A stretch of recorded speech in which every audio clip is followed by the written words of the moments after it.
Life Lessons from the Book of James. That's our series. And what I'm doing is taking specific passages from that notable book and then gleaning from those passages truths for your life and for my life, practical truths for our walk with Jesus. And so today, as we continue this look at the book of James, let me share 5 additional insights from the reading. First of all, this, that we need to avoid favoritism. James writes, "My brothers and sisters, believers in our Lord Jesus, must not show favoritism." And the illustration James uses about favoritism is a church meeting where someone comes in who has finest clothes, gold rings on his finger.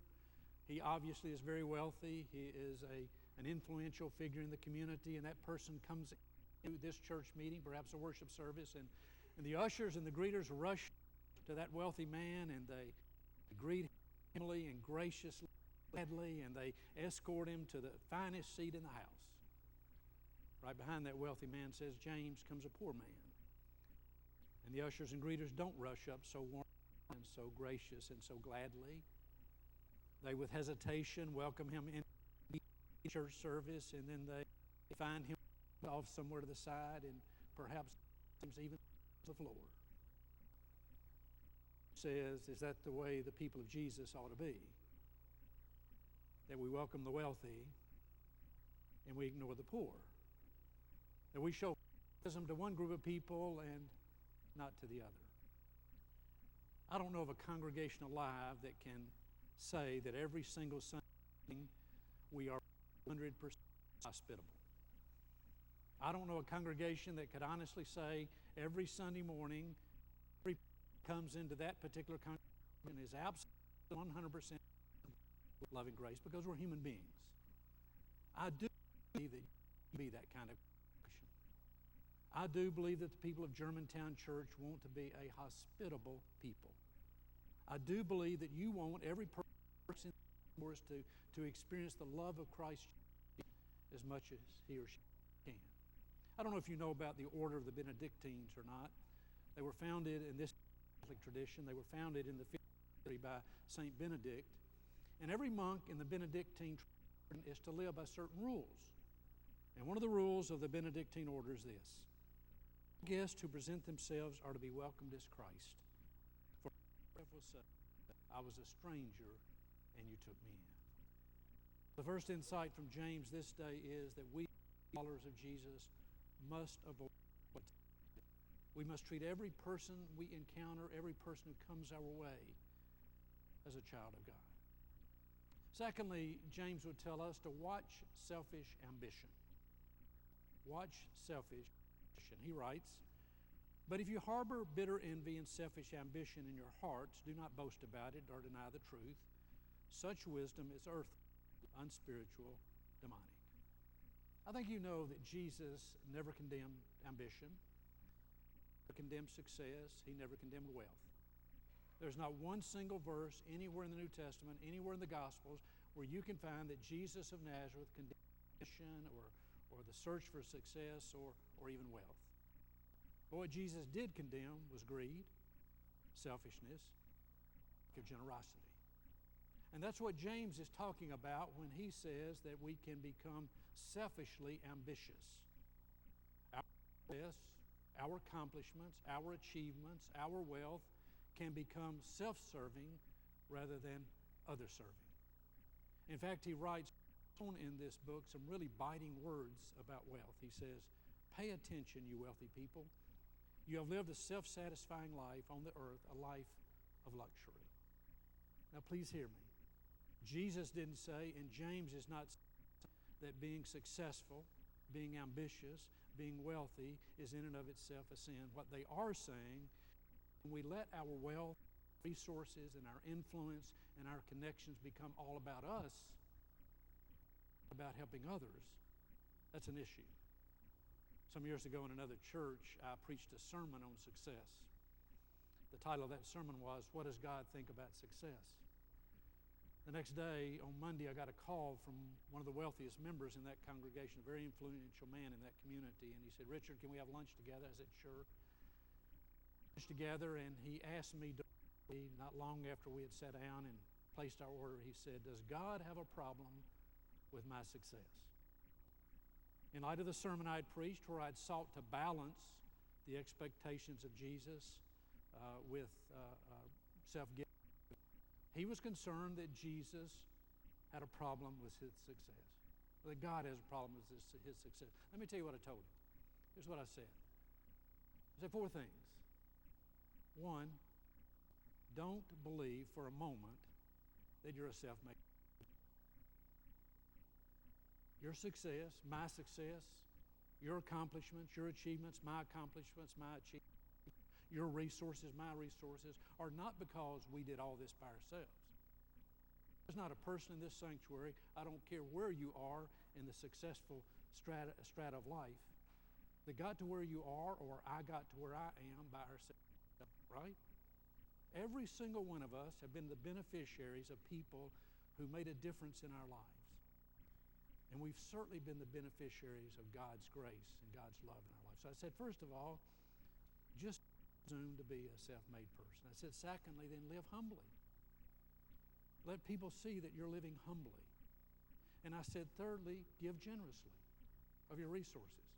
And I said, the fourth thing is wake up every morning, and when your feet hit that floor, pray this prayer. God, help me know today what you want me to do with my resources. And I said to this man, if you will avoid believing you're a self-made person, if you'll live as humbly as you can, if you'll give generously as you can, if you'll wake up every single morning when your feet hit that floor and your prayer will be, God, help me to know today what you would have me do with my resources, the blessings of the resources in my life,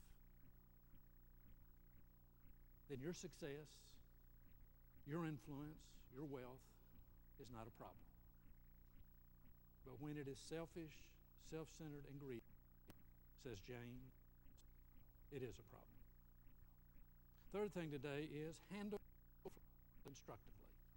James writes, where do you think all these appalling quarrels come from? Do you think they just happen? Think again. They come about because you want your own way and fight for it deep inside yourselves. In essence, what James says is that conflicts come about because we're all stubborn. The fact is, there's not one of us in this sanctuary, preacher included, who does this at one time or another to be done the way you want them to be done, or things to be said the way you want them to be. Every one of us, in the right moment, right circumstances, can be quite obstinate. And James says that conflicts come about because we choose to have our way, and somebody else chooses to have his or her way. It can be in the home, it can be in the workplace, it can be in the civic setting, it can be in the community, it can even be in the church, where we insist on having things our way. Conflict comes, says James, because we think we have to have it our way. Well, let me tell you 3 things about conflict. 3 insights on conflict. First of all, sometimes we're the problem. Sometimes the problem with conflict is not the other person. Sometimes it's this person. Sometimes conflict in your life is not about the other person. It's about you. And no conflict can be resolved if we're always blaming the other person for that conflict. And so the first step in resolution of conflict is for us to understand sometimes the problem with conflict is us. We're the opposite. We're the rigid one. Second insight is, however, difficult people. Sometimes conflict comes about because there really are difficult people in our lives. You know it as well as I do. There are literally people whom you cannot like.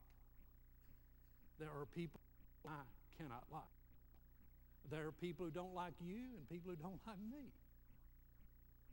There are difficult people in each of our lives. And there are 2 things we need to do in order to not let conflict get out of hand when we're dealing with difficult people. First is pray for them. And secondly, don't let that difficult person define you. Don't let that difficult person dictate how you respond to the situation.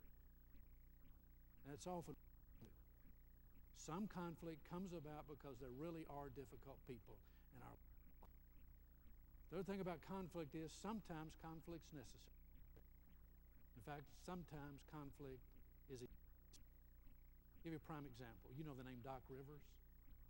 I assume you do. Doc Rivers is the coach of the Los Angeles Clippers, and unless you've got your head in the sand, you know what's going on with the Los Angeles Clippers right now. You know the owner, Donald Sterling, has made all kinds of comments that he has of a racist attitude, racist actions within his organization, his relationships with people. You know that the NBA has decided that Donald Sterling must give up ownership of the Los Angeles Clippers because of his racist attitude and his racist comments. You know all of that. What I hope you also know is that Doc Rivers has gone on record saying, I will not coach the Los Angeles Clippers as long as Donald Sterling is the owner. I will coach the team I love. I will not get out on the floor with the team I love if Donald Sterling is the owner of the Los Angeles Clippers. Kudos to Doc Rivers. Thanks be to God for a person who is willing sometimes to stand up strong and do that as kindly and sensitively as possible, but stand up even though it brings conflict. Sometimes conflict is absolutely necessary in our witness. Fourth thing that James would say to us this morning is recognize the gift of teaching. Recognize the gift of teaching. He writes, not many of you should become teachers. Listen carefully to this. Not many of you should become teachers, my fellow believers, because you know that we who teach will be judged more strictly. With apologies to Jason, our youth director, with apologies to Lisa, our children's directors, with apologies to Mary Grow, our Christian education director, James says you shouldn't become a teacher. So at the very point they're soliciting teachers for our children's program and our youth program and our Sunday school program, James says, be careful becoming a teacher because you will be judged more strictly. Here's what he meant. Preachers, Sunday school teachers, Bible study leaders are held more accountable than the average Christian. You know why that is? Because the assumption is that preachers and Sunday school teachers and Bible leaders are inherently more spiritually mature and more spiritually knowledgeable. And so James says you better be careful agreeing to be a teacher if you're not willing to be held accountable to a higher standard. Now, I don't have a problem with that. I think I should be held to a higher standard. I don't think I should be held to a standard of perfection, but I do think I should be held to a higher standard than you because of the vow I'm taking. Let me tell you what this triggered for me. It triggered for me the whole calling of teachers. You know, we're in a rough time right now in the educational situation here in Shelby County and the areas. I don't need to tell you that. I don't need to tell you about all the conflict that's going on in Shelby County and conflict between the Shelby County school system and the suburban school systems. You know all that. You know how complex a lot of the issues are. And you know there is still rancor. I mean, I picked up the paper this morning and there was an article. Before I even came here really early, there was an article about some of the tensions now between the Bartlett school system in Collierville and Germantown and Shelby County. And you know what's gotten lost in the mix? Our appreciation for teachers. And all this issue of which school system is right, how a certain school system ought to be handled, whether Shelby County's right or the Germantown school system is right or the Collierville school system is right, we've forgotten the blessing of teachers. What I want you to say to you this morning is, as school is about to start, that's where our focus ought to be. I'm not going to worry about all the administrative issues getting satisfied to my satisfaction. What I am going to do, as I was working on this sermon, is pledge myself to give to sport to our teachers, to our preschool, our middle high, our high school, our college, university level teachers. I found an article that included statements that seniors in high school, the influence of teachers on their lives. Listen to this. These are just some comments. You're like another dad to many of us and most of me. I hope you know how many lives you've had an impact on. She made each one of us feel needed and appreciated. She was the teacher that inspired my hope, ignited my imagination, and instilled my love of learning. That little kindergartner you inspired is ready to take on the world. He has taught me that no one is perfect, and when you make mistakes, you must build from them. He would always encourage us to pursue their passion, and happiness would follow. When my grandma passed away right before Mother's Day, my teacher was loving and caring just as my grandma for me. This teacher set an example for me and shown me the value of perseverance and faith through the life she leads. She has evolved into my second mom, and I honestly do not know where I would be without her helping hand. There is not an adult, not a teenager, not a child in this setting who cannot say that some teacher has or is now making a difference in your life. And so if you're a teacher here this morning, I want you to hear me loud and clear. Thanks be to God that you heard that calling. Thanks be to God that you take on the inadequate compensation. You take on the administrative nightmares. That you take on the workload increasing. That you take on minimal appreciation. And what I'm saying to the rest of us is, in all this mix of educational morass, let's not forget to give God for our teachers. Final thing this morning is, James says, be careful your mentalism. He writes, brothers and sisters, don't say evil things about each other. There is only one lawgiver and one judge. Some of you have heard me say before that if you were to catalog the teachings of Jesus under the umbrella of the things he considered the most egregious sins, judgmentalism would be near the top. If you catalog the teachings and sayings of Jesus under the umbrella of what Jesus considered the most egregious sins, the most egregious wrongdoing, judgmentalism would be at the top of the list or near the top of the list. There were few things that got to Jesus like a judgmental attitude and a judgmental spirit. Now, you know the question I'm asked most often, well, preacher, what is the difference between being discerning, critiquing something out of prayerful discernment, and being judgmental? For example, what's the difference in Doc Rivers saying, I cannot coach for Donald Sterling, as a discerning spiritual action from being judgmental? That's a good question. I want to tell you the definition of judgmentalism. Here's my definition. It's the feeling that your morals and your lifestyle are superior to someone else's, and that you deserve God's commendation while he or she deserves God's condemnation. It's the unwillingness to listen to the perspective or the opinion of another because you are convinced that your view is absolutely in sync with God's will. It's the perception that your understanding of the Bible is the way everyone ought to see the Bible, and not to do so is to betray God. It's the unbending attitude that you will inherit salvation while certainly another person will not. It's that spiritual haughtiness which leads you to name the sins of others without looking at your own shortcomings. I really believe that one of the cutting-edge issues for the modern church is that the world looking in on us believes that we're really judging them instead of loving them. James would say, watch your judgmentalism. So today, what do we learn from James? Don't show favoritism. Watch selfish ambition. Handle conflict constructively. Recognize the gift and the calling of Jesus. And be careful your judgmentalism. Thanks be to God. Amen. Call your attention now to your hymnal.